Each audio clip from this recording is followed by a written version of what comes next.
Assalamualaikum warahmatullahi wabarakatuh. Selamat pagi anak-anak.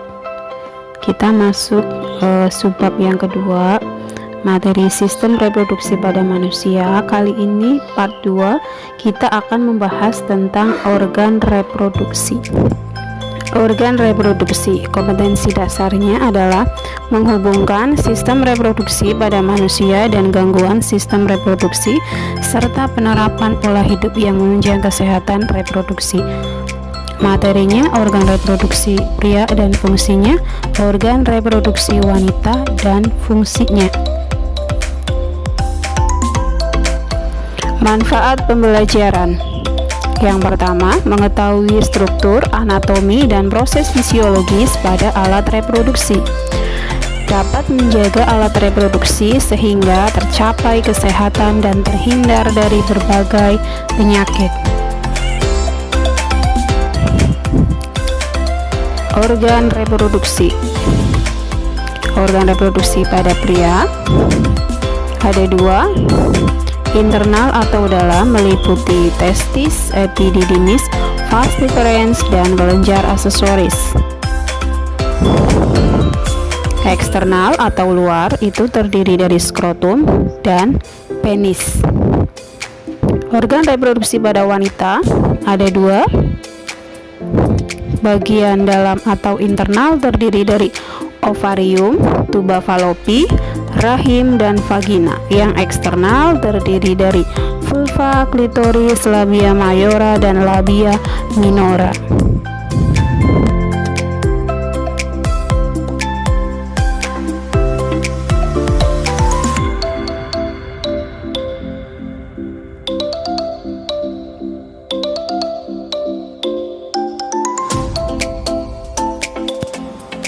Kita bahas satu persatu. Yang pertama yaitu organ reproduksi pria. Bagian eksternal atau bagian luar. Nah, ini adalah penampang eksternal ya, gambar tampak samping. Terdiri dari ini namanya penis. Penis ini berfungsi untuk sebagai proses penyaluran sperma ke tubuh wanita, atau kita sebut dengan istilah kopulasi.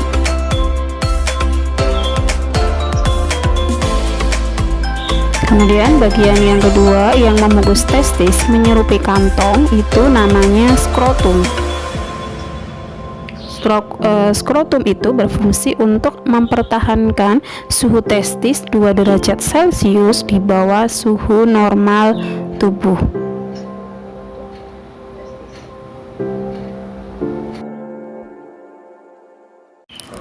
Organ reproduksi pada pria, gambar tampak depan bisa dilihat ya, antara lain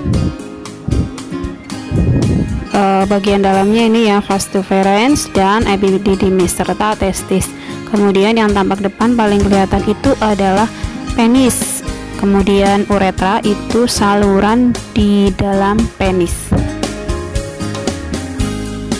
Organ reproduksi pria bagian dalam atau internal ya, bisa dilihat terdiri dari testis.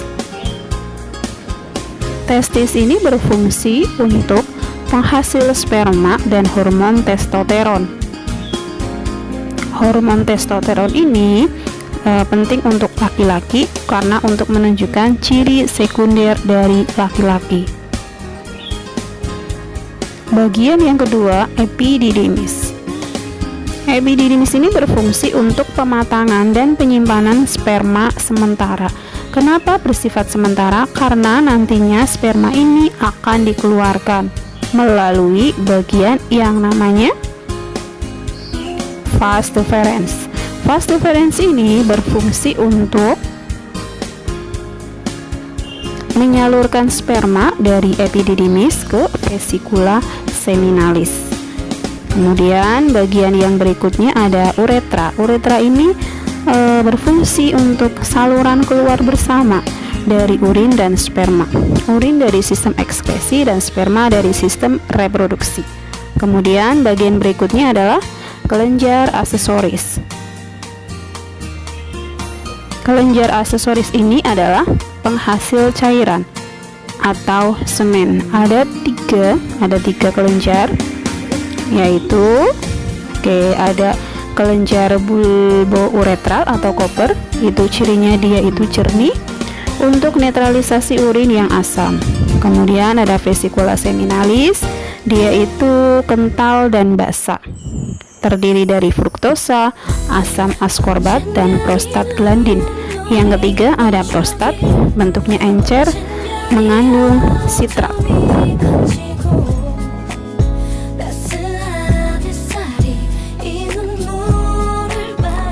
Yang kedua, organ reproduksi wanita, bagian eksternal atau bagian luar. Ini adalah gambar tampak dari samping, meliputi uretra, vagina, vulva, labia mayora, dan labia minora. Ini adalah gambar tampak depan ya. Kalau kita perbesar menjadi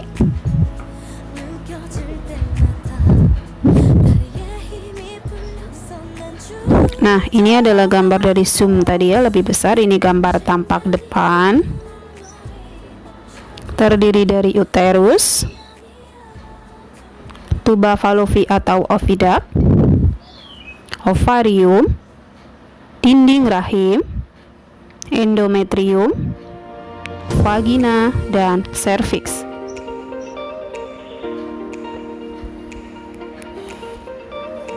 Fungsi dari masing-masing organ, yang pertama yang A itu namanya ovarium, bentuknya oval, panjangnya 3-4 cm, isinya sekitar 400.000 folikel ya, dan berfungsi untuk menghasilkan ovum atau sel telur.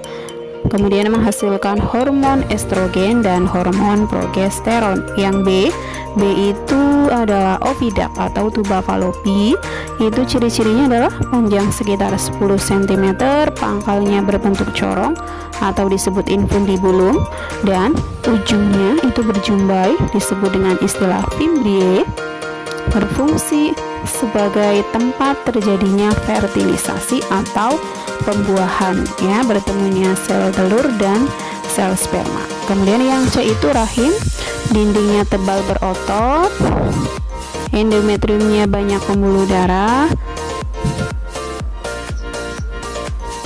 Ketika menstruasi, endometrium yang meluruh ya.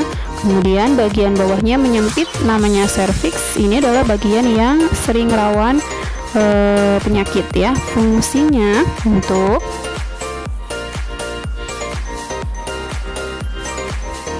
tempat berkembangnya embrio ya. Jadi ketika hamil, embrio janinnya berkembang di rahim atau uterus.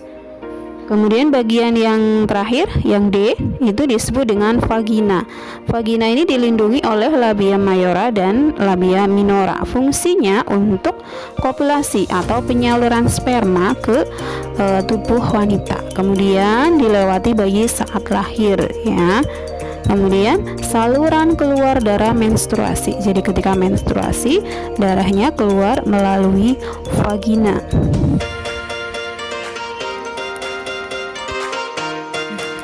Dari pembelajaran kita dapat menyimpulkan yang pertama, organ reproduksi pria terdiri dari bagian dalam atau internal dan bagian luar atau eksternal.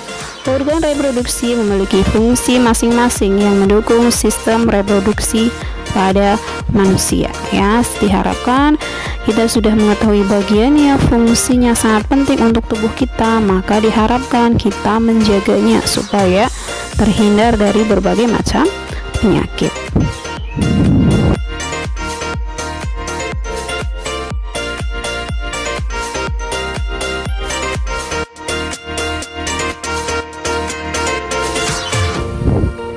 Oke anak-anak, selesai, semoga berfaedah, selamat belajar. Wassalamualaikum warahmatullahi wabarakatuh.